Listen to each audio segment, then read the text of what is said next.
Hello বন্ধুরা, আজকের video topics হলো হেমোরয়েড বা পাইলস। হেমোরয়েড বা পাইলস, যা স্থানীয়ভাবে অর্শ নামে পরিচিত। এই হেমোরয়েড আমাদের পরিপাকতন্ত্রের শেষ এবং দ্বিতীয় শেষ অংশে গঠন করে, মানে মলদ্বার এবং মলদ্বারের শেষ অংশে। কখনো কখনো কিছু কারণে মলদ্বার এবং মলদ্বারের ছোট রক্তনালী, যা শিরাগুলিতে চাপ প্রয়োগের ফলে সেগুলি ফুলে যায়। ফলে আক্রান্ত স্থানে প্রচণ্ড ব্যথা অনুভূত হয় এবং কিছু ক্ষেত্রে রক্তপাতও হয়। আর মূলত এই অবস্থাকে পাইলস হেমোরয়েড বা অর্শ বলা হয়। ইন্ডিয়ার জনসংখ্যার প্রায় 75% হেমোরয়েড দ্বারা আক্রান্ত, যা বাংলাদেশের ক্ষেত্রে এখনও অজানাই রয়েছে।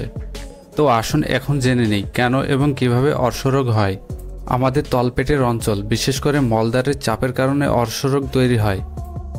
আমাদের দৈনন্দিন জীবনের অনেকগুলি কাজ যা আমাদের তলপেটের অঞ্চলে চাপ সৃষ্টি করে, যেমন শ্রমের কাজ, ভার উত্তোলন, গর্ভাবস্থা ও কোষ্ঠকাঠিন্য ইত্যাদি।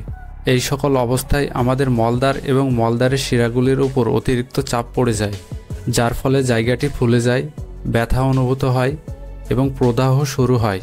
আর এই শিরাগুলি মলদ্বার এবং মলদ্বারের অঞ্চলে জমা হয়, ফলে জায়গাটি ফুলে যায়, একটি আউটগ্রোথ বা স্ফীতি তৈরি করে, যাকে পাইলস বা অর্শ বলে। তবে বেশিরভাগ লোকের পাইলসের সাথে ব্যথা বা রক্তপাত হয় না, তাই তাদের মধ্যে কোনো লক্ষণ দেখা যায় না। তবে কিছু লোকের মধ্যে অর্শ মলদ্বার এবং মলদ্বারের অঞ্চলে তীব্র ব্যথা, ফোলা এবং প্রদাহ সৃষ্টি করে, যার ফলে রক্তপাত হয়। তো এবারে জানবো পাইলস বা অর্শ কিভাবে ডায়াগনোসিস মানে নির্ণয় করা হয় এবং কী চিকিৎসা ব্যবস্থা দেওয়া হয়। অর্শ বা পাইলস নির্ণয় করা হয় ডিজিটাল রেকটাল এক্সাম, অ্যানোস্কোপি এবং সিগময়েডোস্কোপির মাধ্যমে। যদিও চিকিৎসকগণ পাইলসের চিকিৎসা হিসেবে নন স্টেরয়েড অ্যান্টি ইনফ্ল্যামেটরি ড্রাগস মানে NSAIDs এবং হিপবাথ সাথে ফাইবারযুক্ত খাবার পরামর্শ দেন।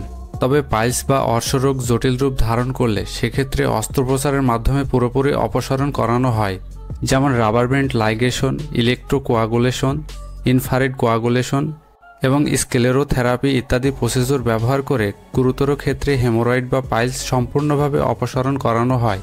রাবার ব্যান্ড লাইগেশনে হেমোরয়েডের চারপাশে রাবার ব্যান্ড স্থাপন করা হয়, যার মাধ্যমে পাইলস অপসারণ করানো হয়ে থাকে।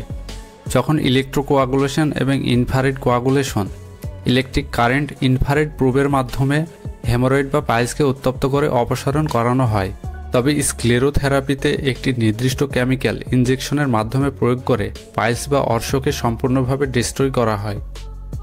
এছাড়াও হেমোরয়েডেক্টমি নামক অস্ত্রোপচারের মাধ্যমে জটিল অর্শরোগকে অপসারণ করানো হয়।